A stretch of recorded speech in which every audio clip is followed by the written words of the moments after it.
Assalamualaikum warahmatullahi wabarakatuh.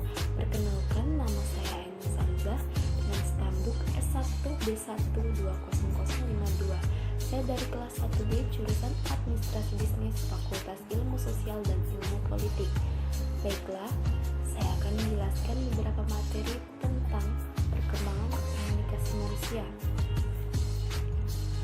Everett M. Rogers pada tahun 1986 mencatat tentang 4 fase perkembangan komunikasi manusia.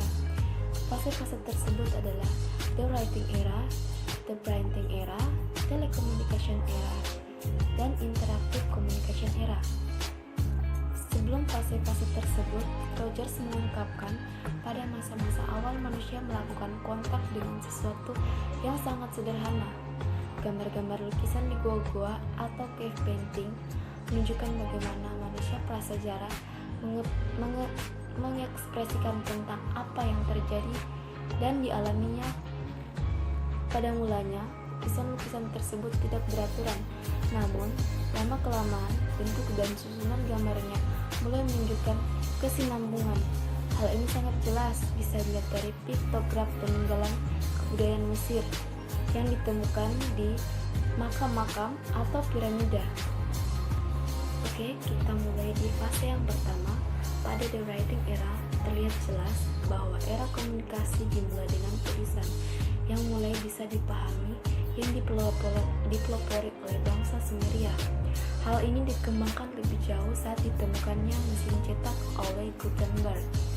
Walau demikian, pada masa awal penggunaan mesin cetak itu hanyalah untuk mengkopi kitab yang sebelumnya telah ditulis tangan oleh kalangan gereja dan tersebar sangat terbatas hingga masa Renaissance.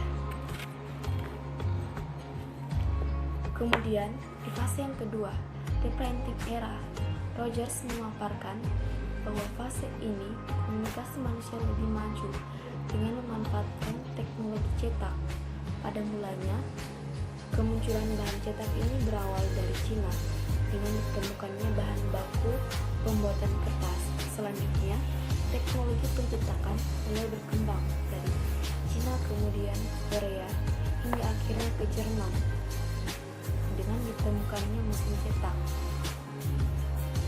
Kemajuan berkesinambungan dari canggihnya teknologi percetakan ini ditunjukkan pada 3 September tahun 1883 saat dimana Benjamin Day untuk pertama kalinya menerbitkan surat kabar New York Sun atau dikenal juga dengan sebutan Penny Press karena harga 1 eksemplar surat kabar tersebut seharga 1 penny atau 1 sen. Kemudian fase yang ketiga, telecommunication era, berimplikasi pada pengertian komunikasi dengan jarak yang berjauhan atau communication at a long distance. Menurut Rogers, pada tahun 1986, pada era yang mulai berkembang pesat pada medium tahun 1800-an, ini memasuki era teknologi elektronika. Rogers memulai era ini dengan mengambil momen pada saat Samuel Morse pada tanggal 24 Mei 1844 menemukan suatu cara menyampaikan pesan melalui kabel elektronika. Belakangan dikenal dengan istilah telegraf. Dari Baltimore ke Washington DC dengan pesan yang sangat terkenal, "What had got wrong?" Kehadiran telegraf memicu para ahli untuk mengembangkan teknologi lebih baru, antara lain radio dan televisi.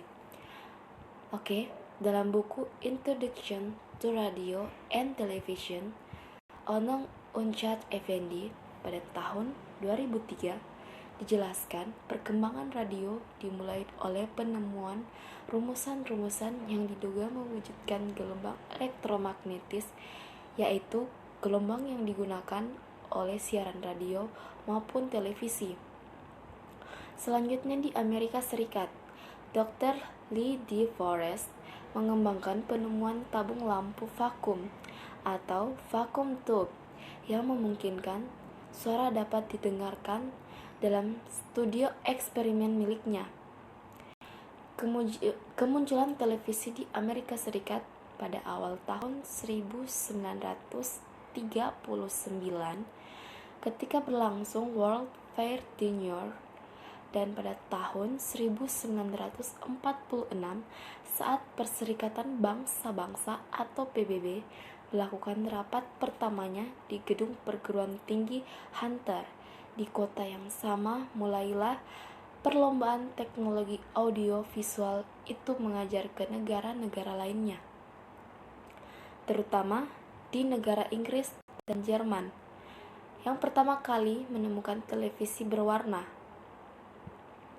Perlu kita catat bahwa Inggris sudah terlebih dahulu melakukan eksperimen terhadap televisi, yaitu tahun 1924 yang didemonstrasikan oleh John Logie Baird. Namun, kepopulerannya terkalahkan dengan Amerika Serikat. Bahkan, perkembangan selanjutnya, penyampaian pesan yang tidak lagi memakai kabel, melainkan dengan pemancaran frekuensi dan bahkan kehadiran satelit, sehingga proses komunikasi tidak hanya melibatkan antar personal, melainkan sudah melibatkan individu yang lebih luas. Sementara fase interaktif communication era merupakan era yang paling kontemporer, di mana telekomunikasi terjadi antara dua media berbeda dan difasilitasi dengan keberadaan komputer. Rogers mencatat era ini berawal dari ditemukannya ENIAC, ENIAC, sebutan untuk perangkat kerja komputer sederhana yang memiliki lebih dari 18.000 tabung lampu vakum. Di tahun 1946 oleh sekelompok ilmuwan di Universitas Pennsylvania. Sepertiga abad kemudian, penemuan sederhana ini menghasilkan perangkat yang lebih kecil, lebih canggih, dan fleksibel dalam penggunaannya. Sekian dan terima kasih. Wassalamualaikum warahmatullahi wabarakatuh.